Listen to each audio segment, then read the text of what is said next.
चलिए आज हम पढ़ते हैं क्लास 12 फिजिक्स में interference of light. Interference of light आपके वेव ऑप्टिक्स का बहुत ही इम्पॉर्टेंट टॉपिक है, ठीक है। और इंटरफेरेंस ऑफ लाइट में आपके जो एग्जाम में क्वेश्चंस आते हैं वो आते हैं यंग्स डबल स्लिट एक्सपेरिमेंट से। तो आइए आज हम यंग्स डबल स्लिट एक्सपेरिमेंट को एक्सप्लेन करते हैं, यानी कि इंटरफेरेंस ऑफ लाइट को एक्सप्लेन करते हैं, ठीक है।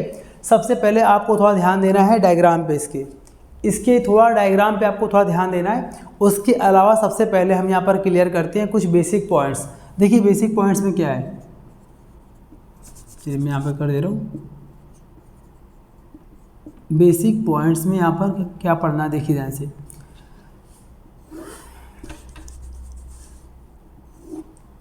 देखिए पहला, सपोज मान लीजिए एक लाइट सोर्स है, तो लाइट सोर्स को आपको ऐसे इंडिकेट करना पड़ेगा। ये एक सिंबल है किसका, ये सिंबल है एक लाइट सोर्स का। मान लिया हमने यहाँ पर दिखा दिया इसको, ये हमारा एक लाइट सोर्स है, यानी कि यहाँ से लाइट बाहर ट्रेवल करेगी, ठीक। अच्छा, लाइट ट्रेवल कैसे करेगी, ऐसे करके लाइट एक्सपेंड करेगी अपने आप को। लाइट जो होगी और लाइट सोर्स है तो ऐसे लाइट यहाँ पर फैलेगा, ठीक है ना। और मान लिया अगर हम इसके रास्ते में हमने ऐसे एक लगा दिया बॉल, यहाँ से लाइट जा रही है, ध्यान दीजिएगा, ठीक है। यहाँ से लाइट जा रही है और हमने इसके रास्ते में लगा दिया वॉल, दीवार लगा दी, कोई ऑब्स्टेकल लगा दिया, और उस ऑब्स्टेकल में हमने यहाँ पर एक स्मॉल टाइनी होल कर दिया, बहुत छोटा होल कर दिया। अब क्या होगा, उस होल को हमने मान लिया S1 और यहाँ मान लिया हमने S2। देखिए आपको ध्यान से यहाँ पर दिख रहा होगा, तो ये जो छोटा सा आपका होल दिख रहा है ये S1 है, यहाँ पर जो होल दिख रहा है वो S2 होल है, ठीक है। तो फिजिक्स में होल को हम लोग बोलते हैं स्मॉल टाइनी होल को, बहुत महीन छिद्र को हम लोग बोलते हैं स्लिट, SLIT स्लिट बोलते हैं। यानी कि ये S1 का मतलब पहला स्लिट, S2 का मतलब दूसरा स्लिट, ठीक है। तो अब क्या होगा, लाइट यहाँ पर आएगी, तो अब यहाँ पर S1 से फिर से लाइट बाहर फैलेगी, यानी S1 से लाइट ऐसे जाएगी, और इसी तरह से S2 से भी लाइट जाएगी, ऐसे करके यहाँ पर लाइट जाएगी, ठीक है, ऐसे करके यहाँ पर। क्लियर है यहाँ पर ना। तो मतलब कहने का कि जब S1 से लाइट और S2 से लाइट जाएगी, तो देखिए S1 का ये कंपोनेंट नीचे वाला और S2 का ऊपर वाला कंपोनेंट, ये दोनों मान लिया, सपोज ये पॉइंट Q मान लिया, तो इस Q पॉइंट पर दोनों इंटरसेक्ट कर रहे हैं, दोनों मिल रहे हैं। तो इसलिए हम लोग यहाँ पर Q पॉइंट को बोलेंगे कि यहाँ पर Q पॉइंट पर लाइट का इंटरफेरेंस हो रहा है। इंटरफेरेंस का मतलब क्या होता है, जब दो वेव एक ही मीडियम में ट्रेवल करते करते जिस पॉइंट पर कट करती है, जिस पॉइंट पर मीट करती हैं, उस पॉइंट पर इंटरफेरेंस होता है, और उस पॉइंट पर लाइट की इंटेंसिटी बढ़ जाती है। बढ़ क्यों जाती है भाई, यहाँ से मान लीजिए एक लाइट आ रहा है यहाँ से और एक यहाँ से, तो इसकी इंटेंसिटी अलग होगी, इसकी इंटेंसिटी अलग होगी। जब दोनों एक ही पॉइंट पर मिल जाएंगे तो मिलने पर क्या होगा, उन दोनों की इंटेंसिटी आपस में ऐड हो जाएगी और वहाँ पर लाइट पहले से और ब्राइट हो जाएगा, ठीक है ना। तो यहाँ पर Q पॉइंट पर दोनों के दोनों कंपोनेंट्स आपस में मिल रहे हैं, इस कारण से Q पॉइंट पर इंटरफेरेंस हो रहा है, ठीक है।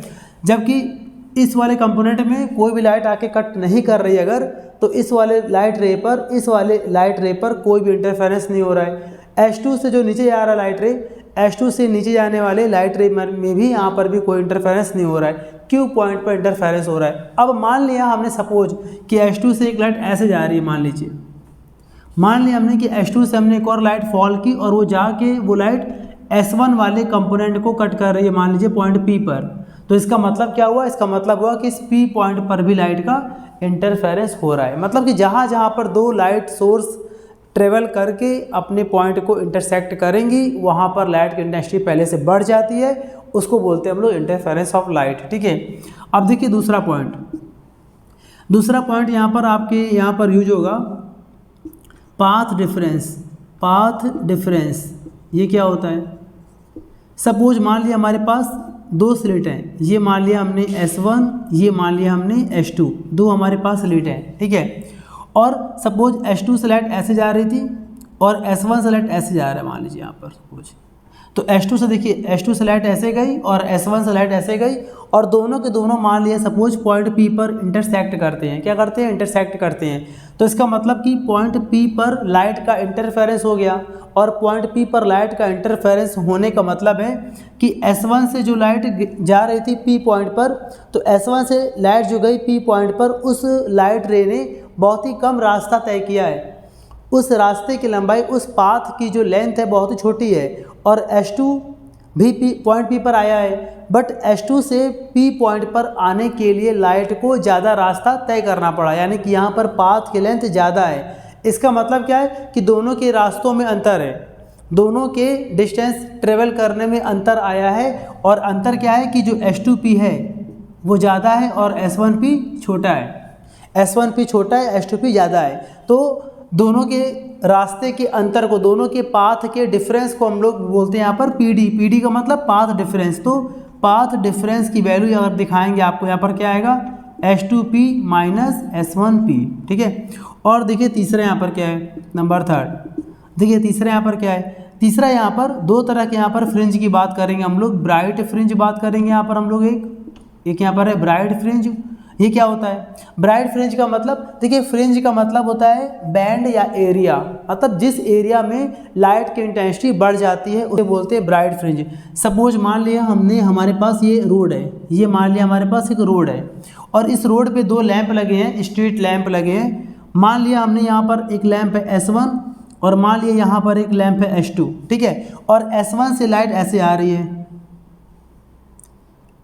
S1 लैंप को ऑन करने पर रोड पे ऐसे लाइट फैल रही है, ठीक है। और S2 को ऑन करने पर लाइट मान लिया ऐसे फैल रही है। तो कहने का मतलब यहाँ पर क्या है, देखिए ध्यान से डायग्राम में, इस वाले पार्ट जो मैं शेड कर रहा हूँ ऐसे करके, इस वाले पार्ट में S1 की लाइट भी आ रही है और इस वाले पार्ट पर S2 की लाइट भी आ रही है, यानी कि यहाँ पर लाइट की इंटेंसिटी ज़्यादा होगी। मतलब यहाँ पर S1 भी अपना लाइट दे रहा है और इस पार्ट पर S2 भी अपना लाइट दे रहा है, यानी कि इस वाले पार्ट पर लाइट की इंटेंसिटी क्या होगी, ज़्यादा होगी compare to this area, this area. इस वाले एरिया पर भी लाइट होगी पर इस वाले एरिया में सिर्फ S1 की लाइट आएगी, इस वाले एरिया पर, नीचे वाले सर्किल के एरिया पर सिर्फ S2 की लाइट आएगी। बट जहाँ पर मैंने लाइनिंग कर दी है वहाँ पर S1 की लाइट भी आ रही है और वहाँ पर S2 की लाइट भी आ रही है। मतलब कहने का कि वहाँ पर ज़्यादा चमक होगी, ज़्यादा वहाँ पर ब्राइटनेस होगा, वहाँ पर ज़्यादा इंटेंसिटी होगी, इसलिए इस वाले पार्ट को बोलेंगे हम लोग क्या, ब्राइट फ्रिंज। ब्राइट फ्रिंज का मतलब जिस पार्ट में इंटेंसिटी ज़्यादा होती है, मैक्सिमम इंटेंसिटी, ठीक है ना। इसी का एक और नाम है, ब्राइट फ्रिंज का एक और नाम होगा कंस्ट्रक्टिव इंटरफेरेंस, कंस्ट्रक्टिव इंटरफेरेंस, ठीक है ना। और जहाँ पर ब्राइटनेस कम है वहाँ पे हम लोग बोलते हैं क्या, डार्क बोलते हैं, डार्क फ्रिंज। तो डार्क फ्रिंज का मतलब यहाँ पर क्या, जहाँ पर लाइट की इंटेंसिटी कम होती है, ठीक है। अच्छा, पाथ डिफरेंस में 2 पॉइंट आपको और थोड़ा सा पढ़ लेना है, यहाँ पर मैं थोड़ा सा यहाँ पर दिखा दे रहा हूँ, उसको ध्यान दीजिएगा। यहाँ पर 2 पॉइंट आपको और थोड़ा ध्यान देना है। यहाँ पर क्या, अगर हम लोग बात करते हैं PD का मतलब पाथ डिफरेंस, ये बहुत ही मेन पॉइंट है। पाथ डिफरेंस की बात करते हैं तो अगर हमें ब्राइट फ्रिंज की बात हो रही है, किसकी बात हो रही है, अगर ब्राइट फ्रिंज की बात हो रही है तो ब्राइट फ्रिंज के लिए PD की वैल्यू होगी m लैम्डा। क्या होगी, m लैम्डा, ठीक है ना।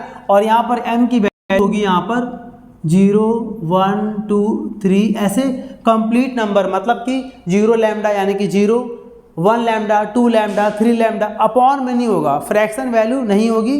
तो इस तरह का अगर पाथ डिफरेंस आ रहा है, पाथ डिफरेंस का मतलब रास्ते का अंतर, अगर ऐसा आ रहा है तो वहाँ पर हमारा ब्राइट फ्रिंज बनेगा, ठीक है। और जहाँ पर हम लोग बात करते हैं डार्क फ्रिंज की बात करते हैं, हम लोग डार्क फ्रिंज की बात करते हैं, तो डार्क फ्रिंज के लिए वैल्यू होती है m-1/2 लैम्डा, यानी कि दिख रहा है आपको यहाँ पर m-½ लैम्डा। m-½ लैम्डा आपको कब अप्लाई करना है, जब क्वेश्चन में, जब डेरिवेशन में डार्क फ्रिंज की बात करेगा। मतलब डार्क फ्रिंज कब बनेगा, जब 2 लाइट सोर्स से लाइट जा रही हो और उनके रास्ते का अंतर, उनके डिस्टेंसेस का अंतर लैम्डा के फ्रैक्शन वैल्यू में आ रहा हो। मतलब कि यहाँ पर 1/2 का मतलब m की वैल्यू यहाँ पर पुट करनी है आपको 1, 2, 3 ऐसे करके, मतलब यहाँ पर m की वैल्यू 0 के अलावा आपको लेनी है नेचुरल नंबर के फॉर्म में। तो अगर आप यहाँ पर 1, 2, 3 पुट करेंगे तो यहाँ पर लैम्डा की वैल्यू अपॉन 2 में आएगी, मतलब फ्रैक्शन वैल्यू आएगी। तो अगर फ्रैक्शन वैल्यू है 3/2 लैम्डा, 5/2 लैम्डा, 7/2 लैम्डा, अगर इस तरह से आ रहा है तो वहाँ पर डार्क फ्रिंज बनेगा। सिंपल सी बात, हमने यहाँ पर क्या सीखा, अगर 2 लाइट सोर्स से लाइट जाके इंटरफेयर कर रही है, इंटरफेरेंस कर रही है लाइट, और दोनों के रास्तों का अंतर लैम्डा के परफेक्ट नंबर में आ रहा है, 2 लैम्डा, 5 लैम्डा, 9 लैम्डा, 10 लैम्डा, तो वहाँ पर ब्राइट फ्रिंज बनेगा। और जहाँ पर पाथ डिफरेंस अगर लैम्डा की फ्रैक्शन वैल्यू में आ रहा है तो वहाँ पर बनेगा डार्क फ्रिंज। सपोज 3 λ/2, 5 λ/2 इस तरह से, ठीक है ना। तो ये सारे बेसिक पॉइंट्स हैं। अब हम लोग यहाँ पर कवर करते हैं अपने मेन सिलेबस को। अब थोड़ा ध्यान दीजिएगा interference of light, Young's double slit experiment को। मान लिया हमने यहाँ पर, हमारे पास यहाँ पर मान लिया हमने एक लाइट सोर्स है एस, ये हमारे पास एक लाइट सोर्स है, बहुत ध्यान से समझना है, ठीक है आपको। ये हमारे पास एक लाइट सोर्स है, ठीक है, और इस लाइट सोर्स से लाइट जा रही है ऐसे करके, और हमने यहाँ पर एक मान लिया वॉल ऐसे, ठीक है।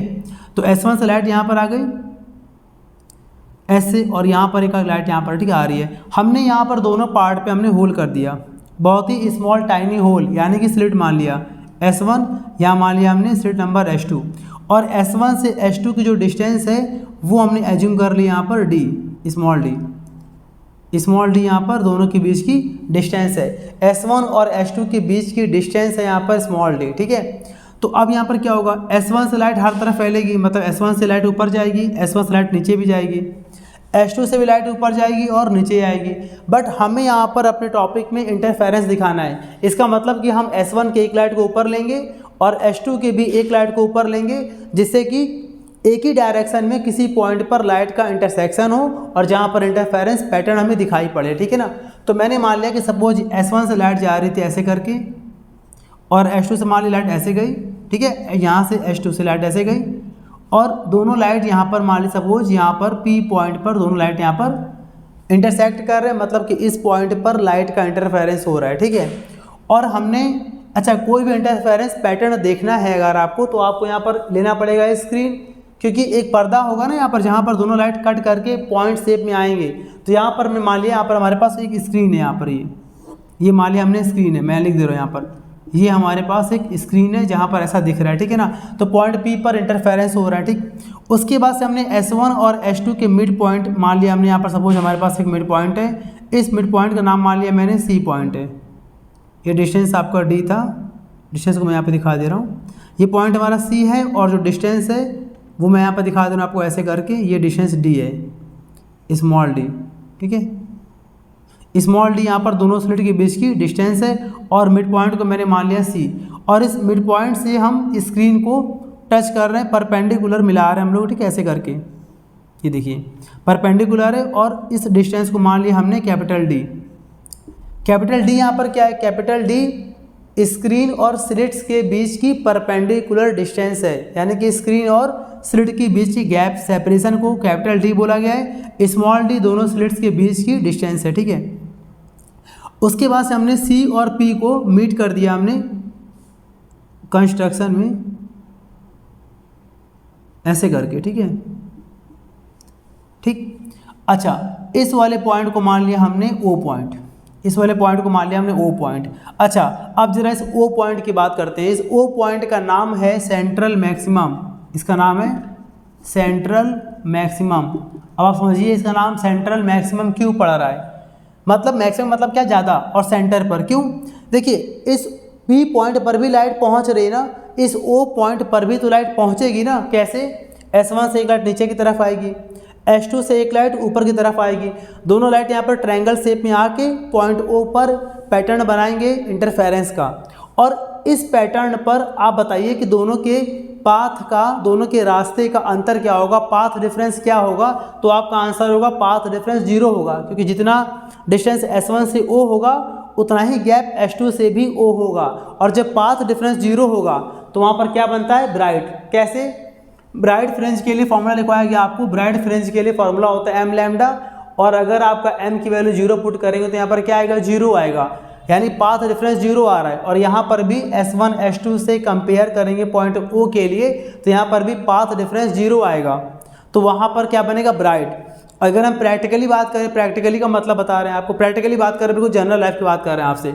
सपोज अगर यहाँ पर 2 लाइट मैंने ऑन कर दिया, तो देखिए पॉइंट P पर इंटरफेरेंस हो रहा है, लेकिन इस पर S1 की इंटेंसिटी ज़्यादा होगी ना, क्योंकि ये बहुत पास है, और S2 भी यहाँ पर पहुँच रहा है बट दूर है, तो ओवरऑल यहाँ पर इंटेंसिटी तो बढ़ गई है, बट जितना अगर हम बात करें O की उतना नहीं। क्यों, O पर S1 की लाइट भी अच्छे से पड़ रही है, और जितने अच्छे से S1 की लाइट पड़ रही है उतने ही अच्छे से H2 की लाइट भी यहाँ पर आ रही है। दोनों लाइट की इंटेंसिटी बराबर पड़ रही है, यानी कि O पॉइंट पर इंटेंसिटी P के कंपेयर में ज़्यादा होगी, ठीक है ना। तो इस तरह से यहाँ पर इसका नाम पड़ा हुआ है क्या, सेंट्रल मैक्सिमम। सेंट्रल मैक्सिमम में पाथ डिफरेंस 0 होगा, ठीक है। अब हमने क्या मान लिया, सेंट्रल मैक्सिमम से पॉइंट O की जो डिस्टेंस है उसे हमने एज्यूम कर लिया स्मॉल x, हमने x मान लिया। x यहाँ पर क्या है, सेंट्रल मैक्सिमम से पॉइंट P, यानी कि जिस पॉइंट पर इंटरफेरेंस हो रहा है उस पॉइंट की पोजीशन है, उस पॉइंट की डिस्टेंस है, ठीक है। और इसी को हमें कैलकुलेट करना है। ये x कैसे आएगा, ये x एग्जाम में आपका ऐसे आएगा कि x1 फाइंड करो, x2 फाइंड करो। x1 का मतलब पहले ब्राइट फ्रिंज की पोजीशन को बोलेंगे x1, या फिर पहले डार्क फ्रिंज की पोजीशन को भी हम लोग कह सकते हैं x1। तो ऐसे करके एग्जाम में x3, ऐसे करके एग्जाम में पूछा जाता है। तो ये कैसे फाइंड करते हैं, आइए पढ़ते हैं इसका हम लोग डेरिवेशन, ठीक है। अब देखिए ध्यान से, S1 से लाइट पॉइंट P पर आ रहा है, S2 से भी लाइट पॉइंट P पर आ रहा है, ठीक है ना। तो अब यहाँ पर हम पता करेंगे कि S1P और S2P में पाथ डिफरेंस कितना है। अच्छा, इतना तो हमें क्लियर दिख रहा है यहाँ पर क्या, कि S2P बड़ा है कंपेयर टू S1P, ठीक है। तो हमें यहाँ पर देखना है कि S2P कितना बड़ा है। तो हमने S1 से ड्रॉ कर दिया एक परपेंडिकुलर इस पर, ऐसे करके मान लिया हमने, ऐसे यहाँ पर एक ड्रॉ कर दिया परपेंडिकुलर, ऐसे दिख रहा है ना आपको। S1 से S2P पर हमने एक ड्रॉ कर दिया परपेंडिकुलर, उसको मान लिया मैंने पॉइंट A मान लिया, यहाँ पर एक पॉइंट A मान लिया, ठीक है। यहाँ पर डिस्टेंस को मैं आगे दिखा दे रहा हूँ, ये मान लिया हमारे पास डिस्टेंस D है, ठीक है ना। तो यहाँ पर देखिए S1A क्या है, परपेंडिकुलर है। नाउ मैं लिख दे रहा हूँ यहाँ पर, नाउ S1A जो है वो परपेंडिकुलर है किस पर, S2P पर, ठीक है ना।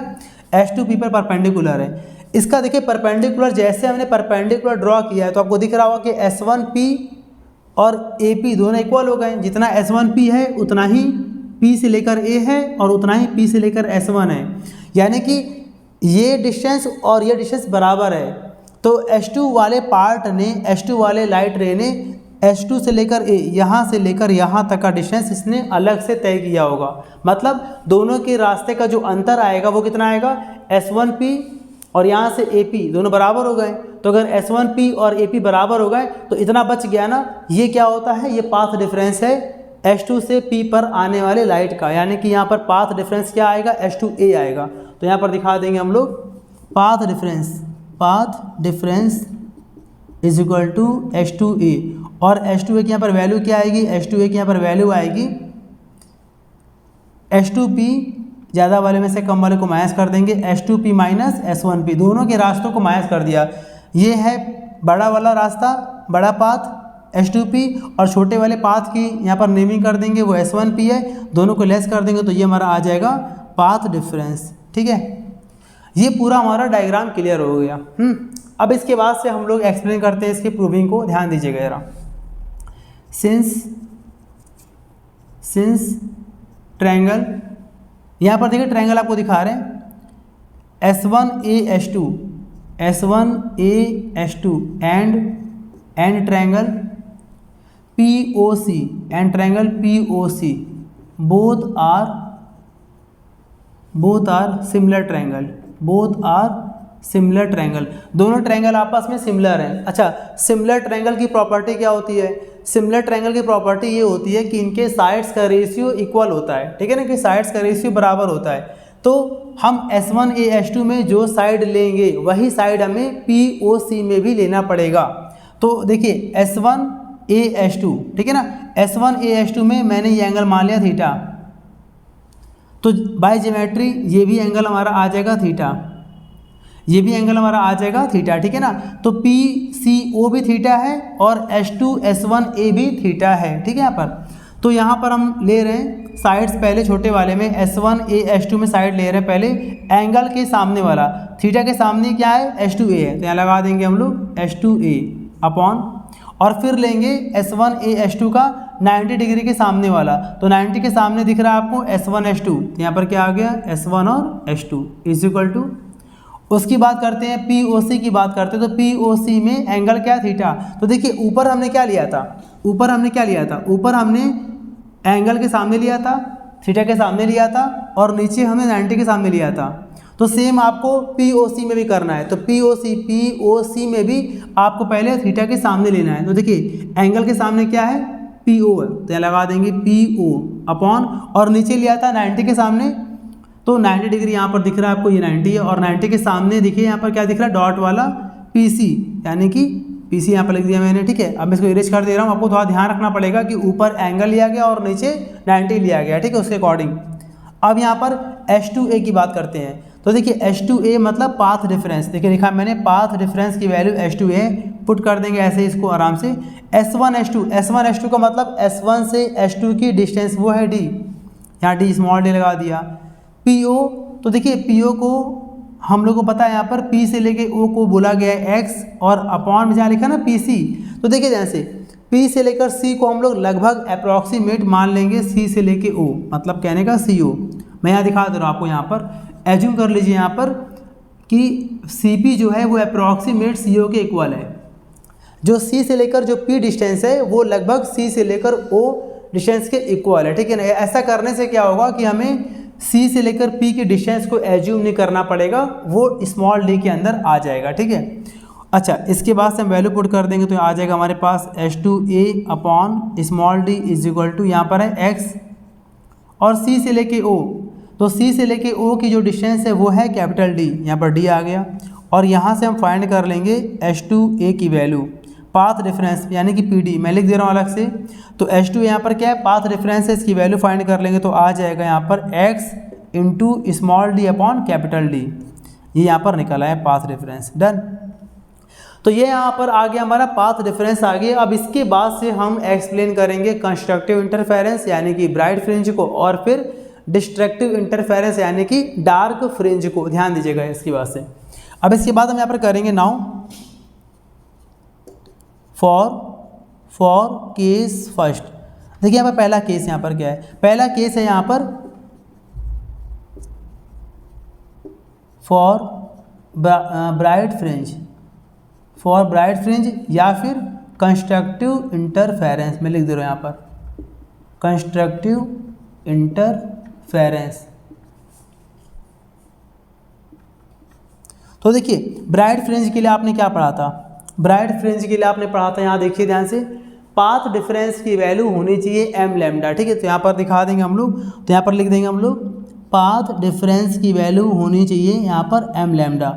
अगले स्टेप में और यहाँ पर दिखा देंगे, यहाँ पर m की वैल्यू स्टार्ट कहाँ से होगी, 0 1 2 3 ऐसे करके स्टार्ट होगी, ठीक है ना, सो ऑन। तो यहाँ पर PD मतलब पाथ डिफरेंस की वैल्यू कितनी आ गई, x d अपॉन डी, यहाँ पर लगा देंगे x d upon d is equal to, यहाँ पर आ गया m लैम्डा। अब देखिए जैसे ही हम लोग यहाँ पर x की वैल्यू पुट करेंगे तो यहाँ पर हम x के नीचे सफिक्स में m लिख देंगे, मतलब कि x लिखा हुआ है m लगा देंगे छोटा सा। इस m का यहाँ पर कोई मतलब नहीं है, xm का मतलब क्या है बहुत ध्यान से समझिएगा।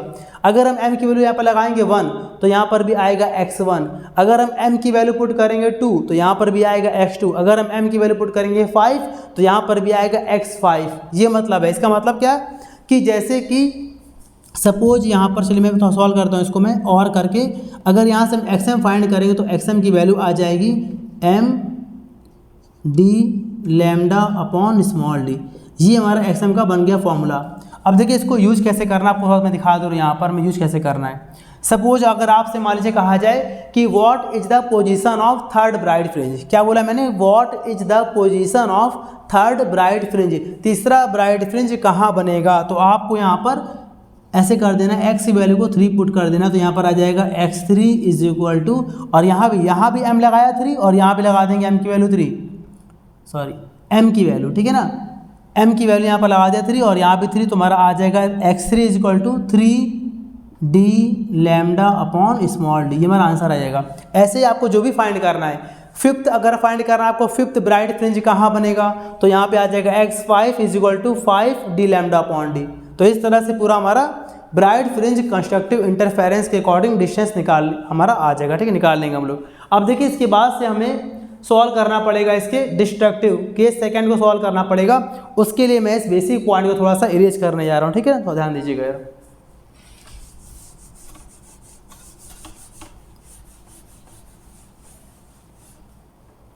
अब देखिए इसी के बाद अब करेंगे, मैं यहाँ पे कर दे रहा हूँ, ठीक है, इसको इतने में यहाँ पे सॉल्व कर दे रहा हूँ। अब करेंगे फॉर के सेकेंड। देखिए दूसरा यहाँ पर केस क्या होगा, दूसरा यहाँ पर केस होगा फॉर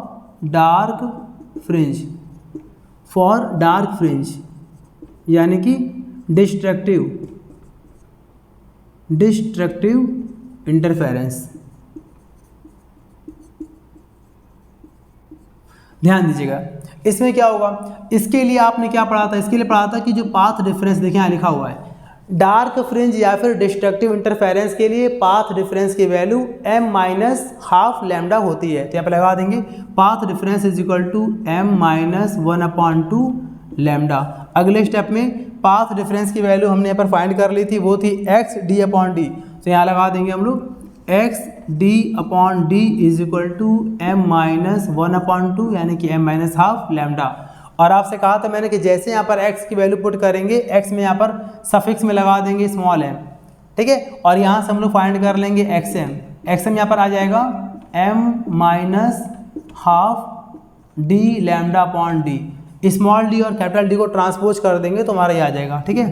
तो देखिए यहाँ से हमारा क्या आएगा, अब यहाँ से अगर हमसे कोई बोले यहाँ पर कि फाइंड करिए position of fifth dark fringe, और सारी की सारी पोजीशन O से ही कैलकुलेट की जाएंगी, O से सेंट्रल मैक्सिमम से ही कैलकुलेट यहाँ पर होंगी।